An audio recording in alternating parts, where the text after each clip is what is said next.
I want to welcome everybody to Product Coffee today. My name is Jason Brett. We do this every week on Wednesday. We get together with a bunch of product people from around the world. We've got people all the way from Tokyo here today, as well as I think we've got some folks who are down in Argentina and Brazil. I think we've got some folks in India. We are, and then we got a lot of folks from different parts of the United States. Glad to have everyone here today. Welcome to Product Coffee. Today, we are going to be talking about shifting our organizations to an outcome focused focus and moving beyond the feature mindset. We put together a really great panel today to help facilitate that very discussion, to help bring that discussion to life. And three good friends of mine. First, I want to introduce Jon Harmer, who's a lead product manager at Google Cloud.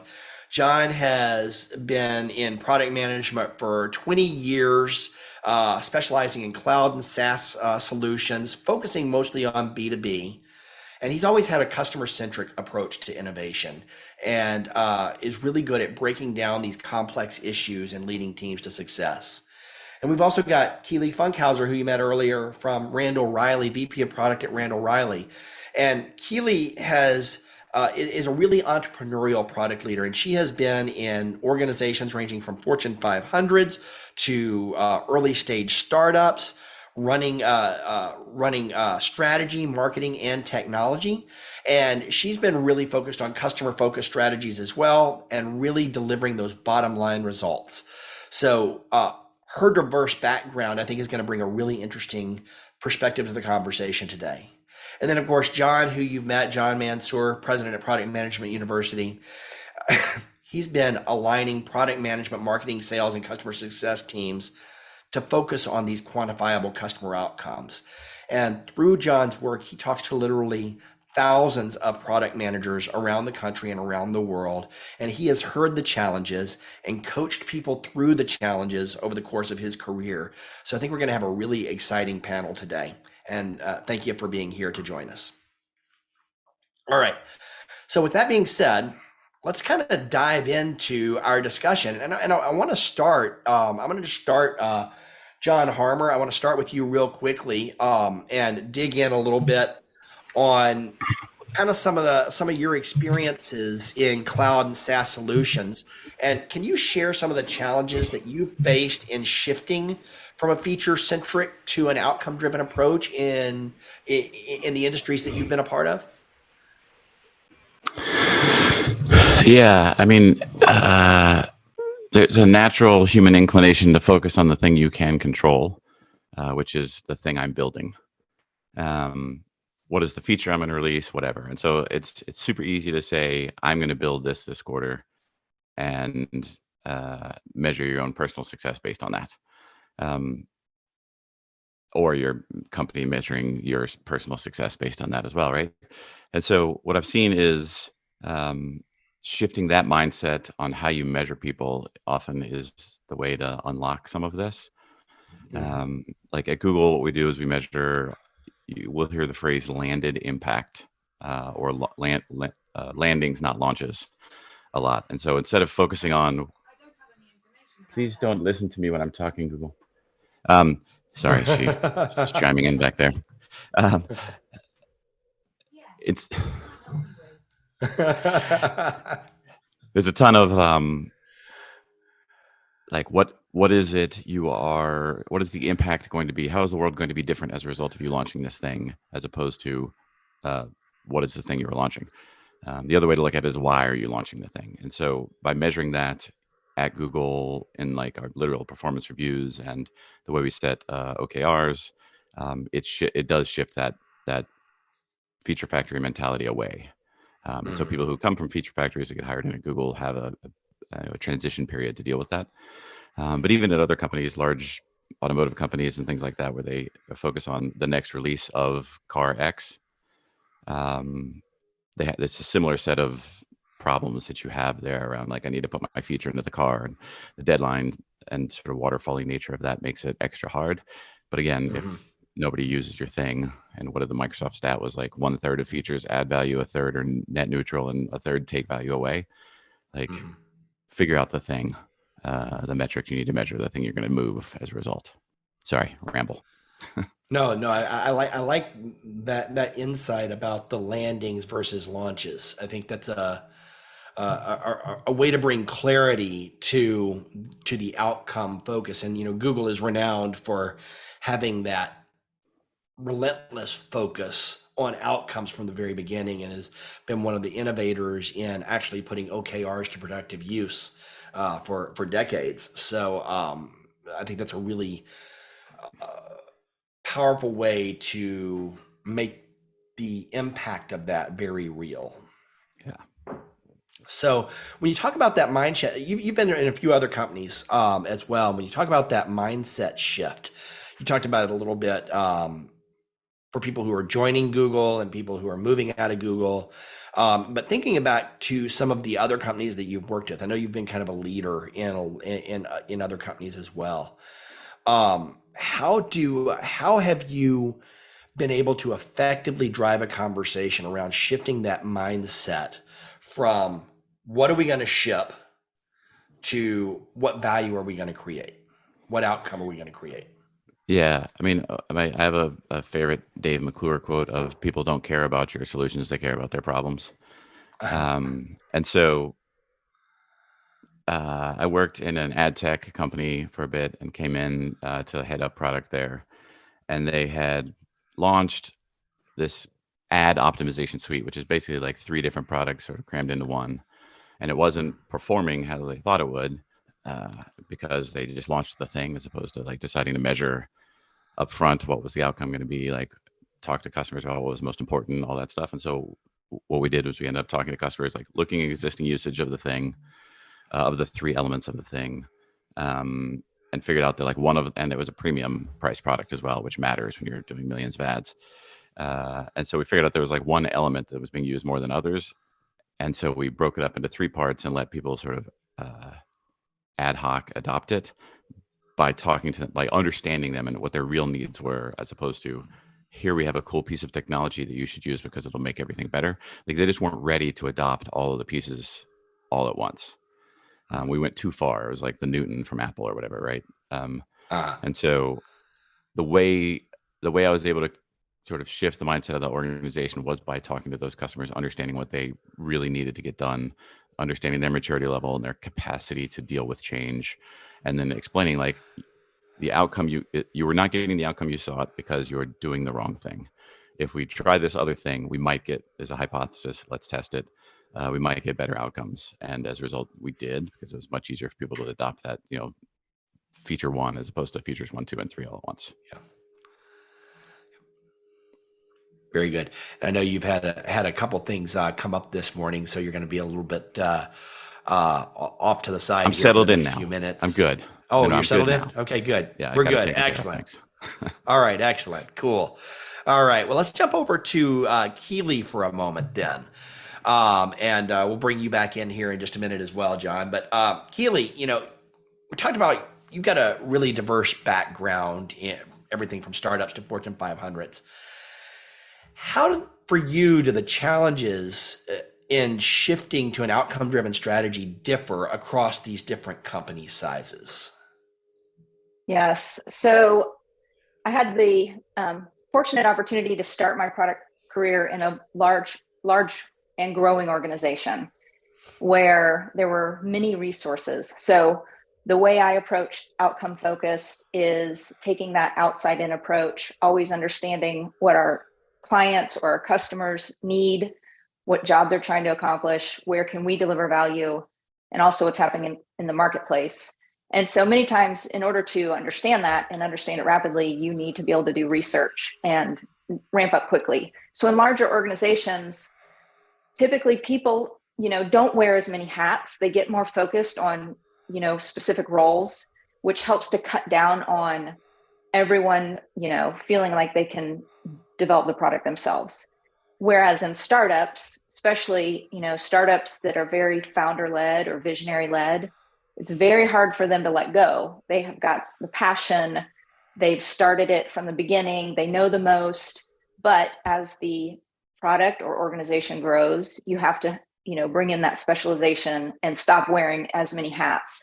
And the way to get there, and it's difficult with founders, it just depends on their openness to letting go of control. But the way that I've had the most success is through data-driven, definitions. What are we trying to accomplish? How are we going to know that we're successful? But always leading with, why are we doing what we're doing? Why are these items on the roadmap? What business outcome do we anticipate? What value are we delivering to our users or our customers? And if you can get startup organizations in that, customer-driven and data-driven mindset early, and they start seeing that when you develop towards an outcome that you're trying to accomplish and you begin hitting those, it helps them let go of control. There's more trust, and it's data-driven versus opinion-driven. It takes that, somebody was talking about taking the emotion out of it. And so for me, it's always trying to drive for the facts, the verifiable facts, to take that emotion out, to help you make your case for what needs to be the next priority based on the outcome that you're driving. So that was a lot. I could go very deep on all of that, but I would say, yeah, it's, I think the data and getting access to the data, I think that's the difference in startup versus a larger enterprise, is you may have more resources and or you've got maybe a longer track record if you're in a larger organization. At the same time, at the same time that in a larger organization, you still have momentum and overhead to get to the data if it hasn't been instrumented properly to begin with, right? Yes. So in the startup, you got a little bit of flexibility to get that instrumentation in place, if you're doing it but limited resources. So there's always trade-offs. Right. And also in startup, you may not have, you may be in your infancy or not very mature. You don't have a lot of historical data to even base decisions on. And I think that's where you've got to get outside of the organization and get it from your customers, your clients, or looking at what's in the competitive landscape.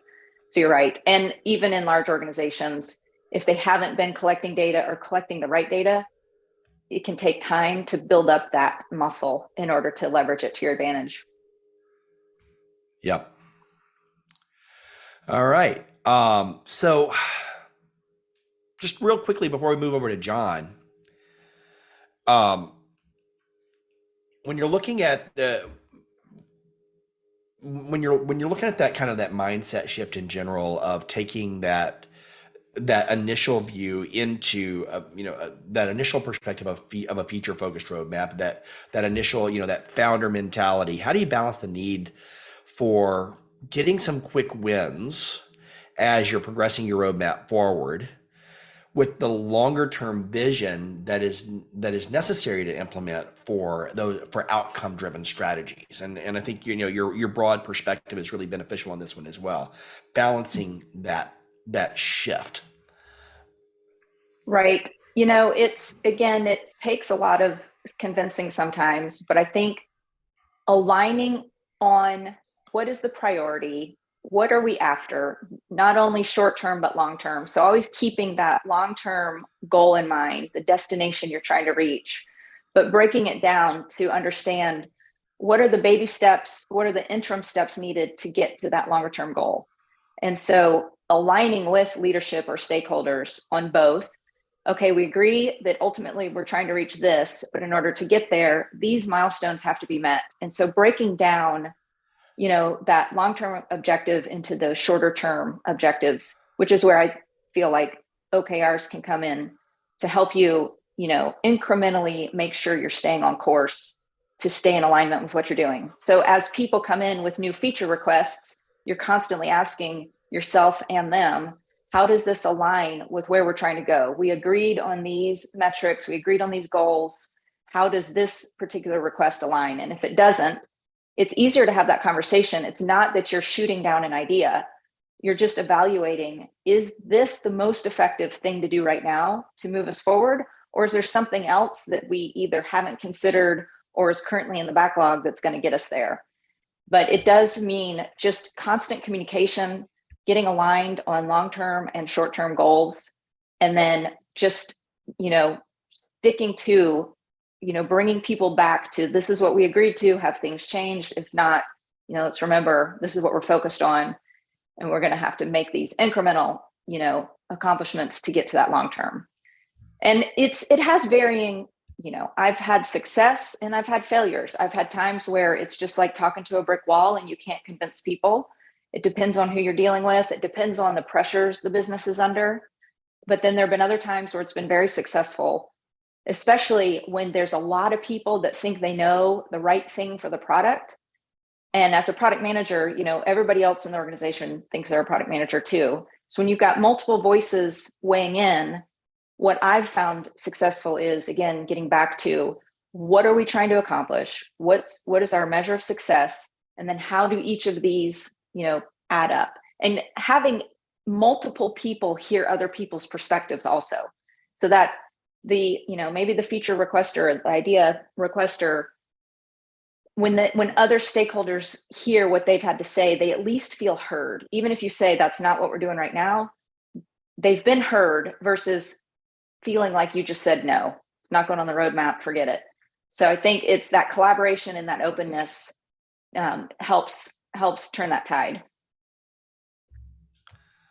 Yep. Very good. Thank you.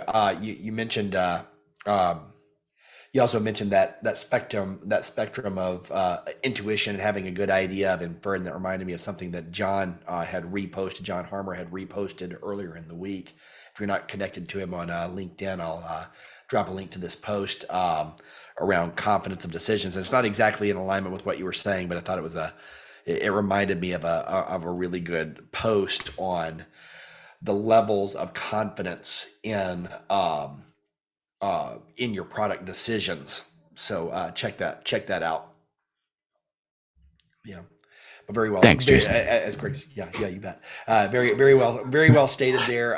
Very well said there, Keely. Thank you very much.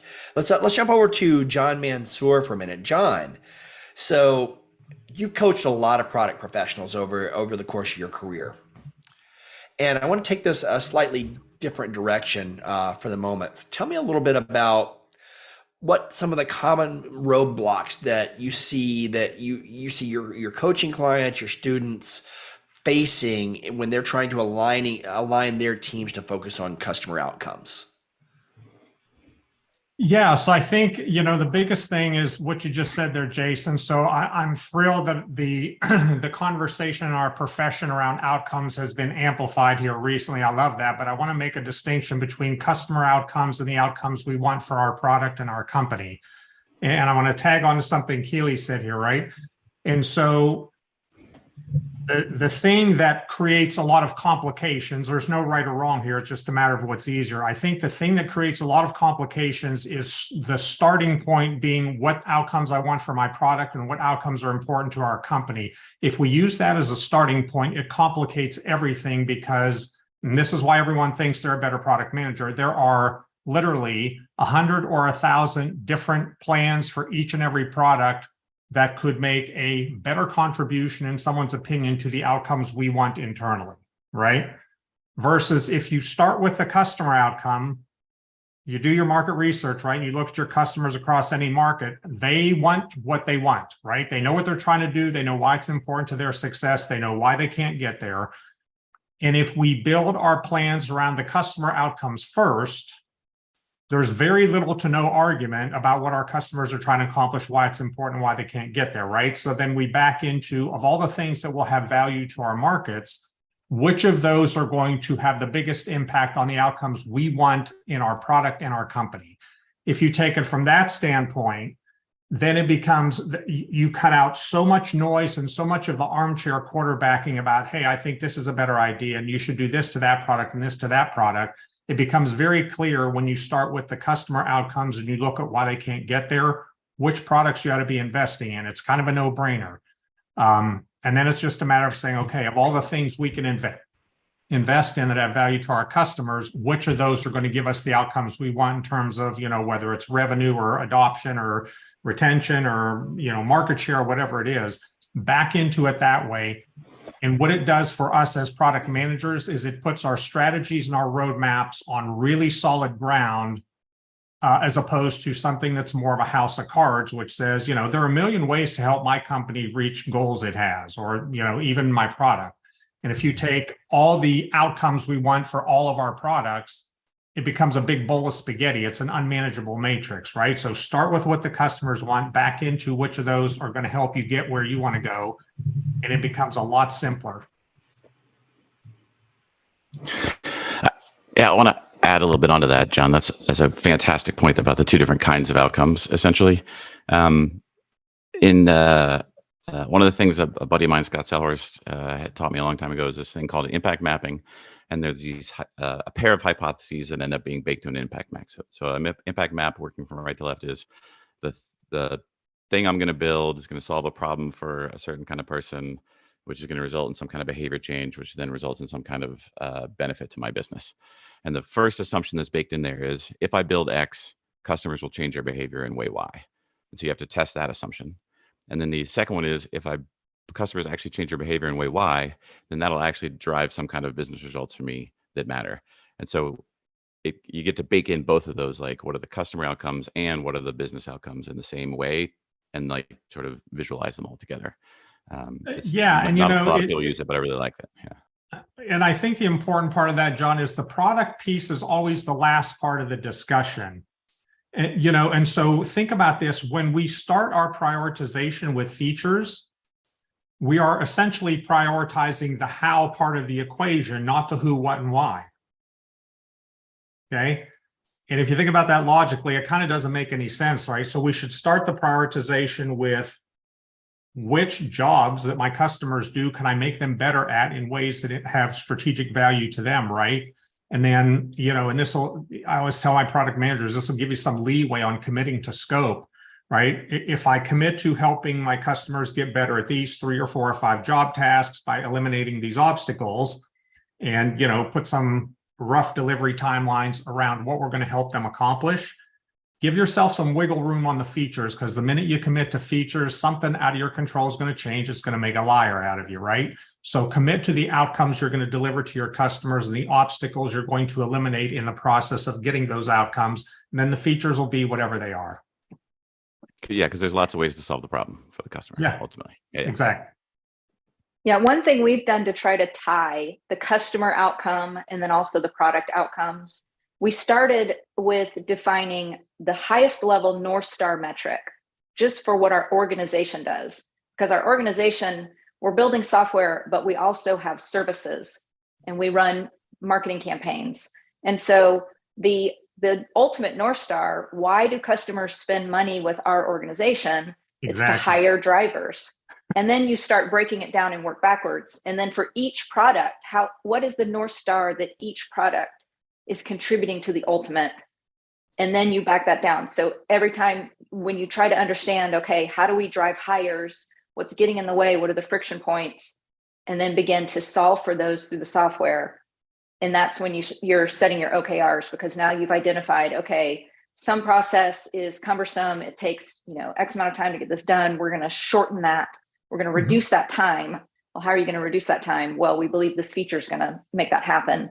But the most important thing is it is reduced at the end of the day. So if said feature doesn't work, you've got to pivot and try another approach.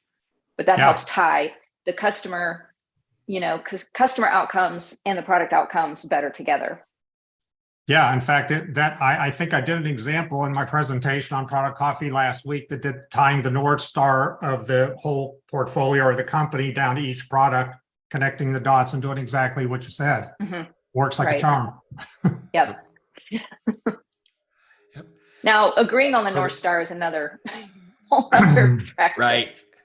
But you hit the nail on the head there, Keely. If you built a North Star around what is the ultimate reason customers are going to invest in my company and buy our solutions, it's a customer-facing metric. It's not, a North Star isn't we want to be $1 billion company. That's a horrible North Star, right? It's the ultimate outcome customers want when they invest in your company and partner with you. And then every product is a role player in that. And when you do that, again, it becomes much more difficult to argue what the North Star is, because if you just map it to what your customers ultimately want from you, it's usually pretty simple. Simpler in relative terms, I'll put it that way. I like that, simpler and relative terms, because none of this stuff is actually easy. It's conceptually easy. Actually making it happen for real is really freaking hard. Yeah. Mark, you've had your hands up for just a minute. Your hand up for just a minute. Why don't you jump in here, buddy? Yeah, I have a question for Keely. This is something that actually came up yesterday. So I was talking to a colleague of mine about his former company, doing some competitive research on. And I said, so what is the core business of this company? And he said, well, they don't have a core business. There are 5 separate and non-integrated businesses. And this is not like a conglomerate. This is a healthcare technology company. So for what you were saying, if there's a company that really cannot verbalize what is their core business, and they say they have 5 core businesses with different personas, different users, different buyers, how do you kind of connect that from a outcomes perspective? Right. Well, I would at least start with each of those 5 core businesses. So instead of trying to force a single answer, starting with the 5 core, define what those are doing, what value. But I guess my question back would be, that sounds like you've got a whole product portfolio you have to manage. And within the 5 core businesses, are there resources being shared or competing? Do you have to prioritize not only within a business, but across those? Because in that case, it does make it harder if you don't have that single definition. But if those 5 core businesses operate pretty independently, then, define the North Star starting with that, the individual 5, and then work down into the depths of how that product is operating. Yeah, you can't define a single North Star if you don't have a single customer. Like if it's literally 5 different customers, 5 different buyers, 5 different users, I don't think that Right. it'll be harder for it to be shared. Right. If you're trying to force it, that's when you end up, diluting kind of your understanding and diluting the focus. And so I think that's what we realized. We came up with a North Star for the organization, but it doesn't mean each product directly drives that North Star. Each product drives something that ultimately impacts that North Star. So trying to break it down to what can my product managers, what's within their control to influence and change through their product? And then how does that ladder up ultimately into the North Star and the KPIs you're looking for? Yeah, I think that I don't know enough about this company, but I think that's been one of their problems, is that they're focused on a single market, the healthcare payer market, but they have 5 different stories, 5 different products, probably 5 different salespeople going Right. to that single customer, and they're all disconnected both culturally from a product perspective, and technically they're not integrated. So Are they selling to the same person? So they're selling to different people, but within the same company. okay. So one thing we did when I was with Cox Automotive, because they had purchased so many software businesses that were selling to dealerships, we took that outside in approach and we said, look, let's map the customer journey. How does a dealer buy and sell cars? What are the main pieces of that process and pain points? And where do our products fit? And that starts to help you understand, okay, maybe there's overlap, maybe not, but at least if you can understand how, instead of thinking about pushing features on customers, understanding how does that business use each of those 5 lines of business might start to help you, have those conversations and reveal that there's a problem that they need to better define some of these outcomes. Yeah, but sometimes you have to help people understand there's a problem to be solved before you can push the outcomes. Yeah, I've been there. Yeah, and to that point, Keely, essentially, Mark, those salespeople are competing with one another, even though they're not selling to the same buyer, because at some level, there's some pot of money in that organization going toward different strategic initiatives where each of those lines of business play. And at some level, they'll be competing with one another. So doing the customer mapping, like Keely just said, is a great way to just put it in big picture perspective. Yeah, I've also had the opposite problem myself where I have one salesperson selling everything into the customer. So I'm competing with my other product managers for mind share and time and commissions and everything else. Because if my product's not the easiest, quickest to sell with the highest potential commission or the highest point of sale, I might not get their attention. If I always say, is $1 of my product worth $1 of every other product? Meaning, if a salesperson has the exact same commission, the same goals, they have to sell $10 million of product a year, and the company doesn't care how much of it comes from one product versus another. How do I get that mind share? So it works both ways, I think, too. That's why you do portfolio management, so you can figure out in any given year which products are going to be the leaders and which ones will be the followers. Yeah, exactly. Unfortunately, in healthcare, I think you find a lot of, John, you probably know this, there's a lot of immature product organizations. Yep, absolutely. Across the board too. So, and maturity is important. We kind of touched on that a little bit, and to that point, John, not just for the organization but the individual. When someone's starting out in their career in product management, they tend to immediately get drawn into what we're working on right now, and they initially get exposed to that very much feature focused, because when you don't have that strategic maturity, you get sucked into okay, now go do this. You get into a very micromanaged tactical, here's how you learn how to do product management. You get apprenticed into doing tactical things. How do you go about instilling that outcome driven mindset in new product managers, especially when they're, a lot of their direction is coming from a more feature focused workflow? Me or Jon Harmer? Great question. John Mansour is who I was aiming that at initially. All right, thank you. You didn't hear the H. You didn't hear the H in that. The John.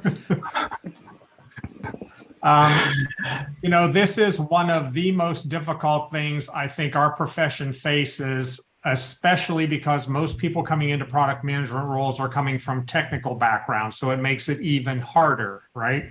Because if I'm a technical person, my comfort zone is how the product works and feature function. And the reason I want a product management job is because I think I can make this product work better, right? And so getting people to shift out of that, you're going to get inundated with everything everyone thinks you need to do to the product first off the bat. And then you have a technical background to boot. You're down, wrapped around the axle before you even know it. And you're never getting out of the rabbit hole. And I think it requires a fundamental structural change to our product management teams and how we onboard product managers. And in my mind, if I were onboarding new product managers, especially ones that have a technical background, before I even announced they were in their role, if they were on my team, I would hook them up with customer success managers. And I'd say, you need to go and make 20 customer visits in the next 60 days. And you need to understand what they're doing and why they're doing it and how they're doing it and why they can't do all the things they want to do, and make sure they get familiar with what customers do in their business in general without regard to the product necessarily, just to instill that mindset on them, because otherwise you see the world through the lens of the product as opposed to seeing it through the lens of the customer, and it can be deadly. I completely agree with that, and I know you weren't. I'm not the John you called on. The framing I like to put forward for that is the difference between the problem space and the solution space. Technical background people love the solution space. Like, they hear a problem, they instantly want to figure out a way to solve it. I mean, all of us kind of do that at the end of the day. But doing what John mentioned, forcing them to immerse themselves into the problem space is the way to make people more customer centric. So fall in love with the problems, not the solutions, is the way to go about that. Yeah, love the market more than you love your product, right? You got to be your product champion, but you got to fall in love with what the market's doing more than you got to fall in love with your product. Tough to do. Well, it's easier to be the product champion when you understand why the product exists, what it's solving for your market, what outcomes it is going to create. Then you can get that passion in there to really push for it, but also pivot when a better solution comes and when a better opportunity comes along to solve for that outcome. And I think when you're constantly understanding what the market's doing and what the client needs, you don't pigeonhole yourself into a product that ultimately somebody can come in and, innovate and, put your product out of market. So if you're always just thinking about that product, you're not thinking broader about how the industry and market trends might be changing and how you might need to adapt. Yeah. One of the things I used to do with my product managers, when they were presenting their 12-month roadmap, they had to present that roadmap without ever mentioning a feature. Yep. That's awesome. Yep. Right. And it was, tell me in the next year what it will be most important for our customers to accomplish, why it's valuable to their business and why they can't get there. And then, I fully trust you can figure out what the features are, but present your roadmap that way. And that was probably one of the biggest things that we did that started to change the culture as we started presenting the job and outcome-based roadmaps as opposed to the feature roadmaps. And people really took to that because, when people ask what's on the roadmap, other than some technical people, they're not necessarily looking for the feature list. They're looking for, tell me what we're going to do that's valuable to the market. Mm-hmm. Yeah, we've started even trying to modify our status reports. So we've got a project manager that every 2 weeks he'll send, this is everything we've accomplished, this is what's next, but it's very feature focused, very ticket focused almost.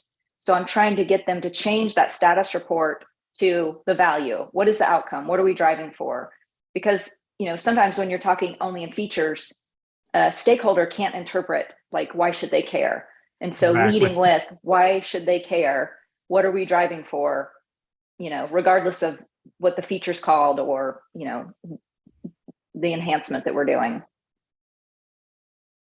One of my favorite, we've touched on the topic of OKRs a couple times here today. And one of my favorite books on the topic is actually Christina Watkey's Radical Focus. I'm a big proponent of that book, and because it simplifies, it gets the concept down to its essence.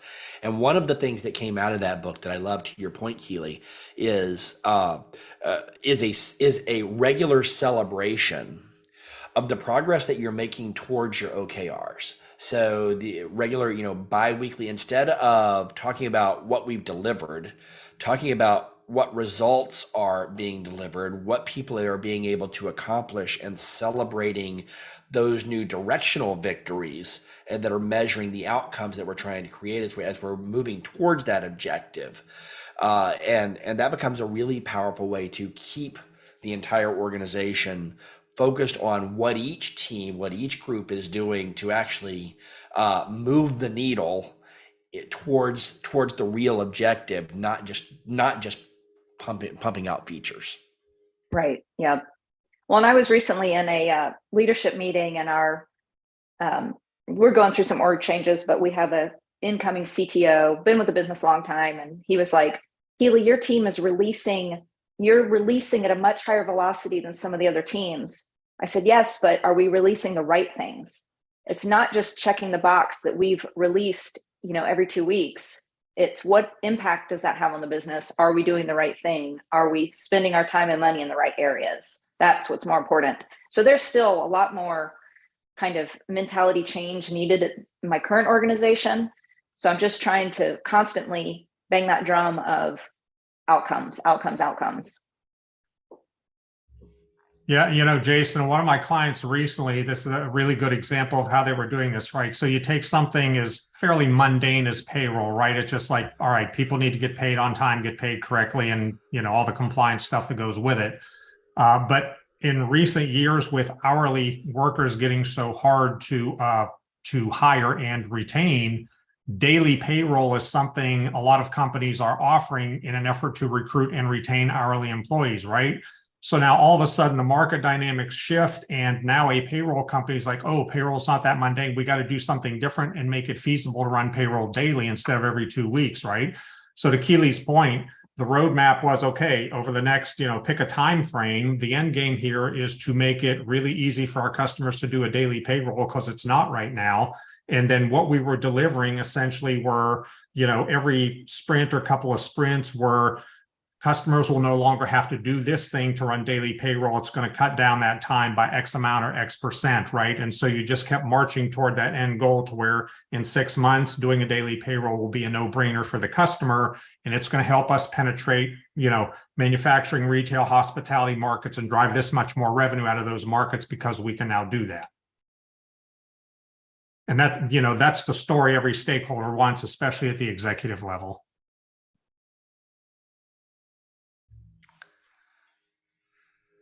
So I can see an interesting challenge in that specific conversation. Daily payroll is both a feature and an outcome to a degree.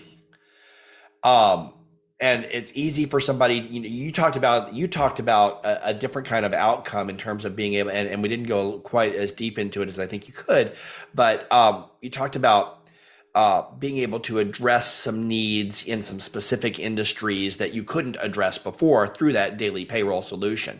So, but daily payroll is the outcome. Pardon me. It ended up being the solution too, but the outcome was it needs to be feasible to run payroll every day. Pardon me for not clarifying that. Oh, okay, gotcha.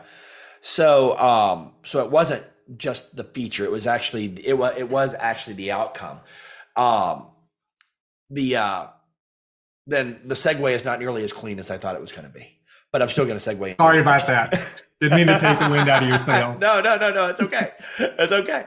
I do want to kind of, as we're wrapping things up, I think a lot things that a lot of people are challenged with on a day-to-day basis are leading that conversation to really prioritize outcomes over features, especially when there's pressure from stakeholders or the market to release specific features.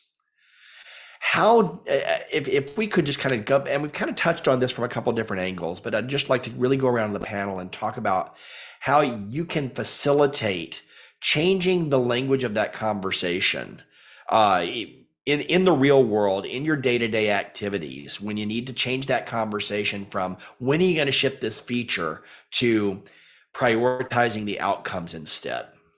And let me start with you, Jon Mansour. To me, it's, the easiest way to make the change is to just start doing it. Okay. And I've seen this happen in a couple of instances. You got to get your team together, right? So if you're leading a product management team, I got to get all my product managers together and say, this is how we're going to start presenting roadmaps, right? In features, again, where features are in the conversation is what changes. Features are the last part of the dialogue or the narrative, not the first part of the narrative, right? So it's just a matter of putting the value story ahead of the features and start communicating roadmaps that way. And just, like I said, get your team together, huddle up, say effective this date, this is how we're going to start presenting roadmaps. You can, do a little internal marketing and say, hey, we're going to start presenting roadmaps a new way effective, September 1st.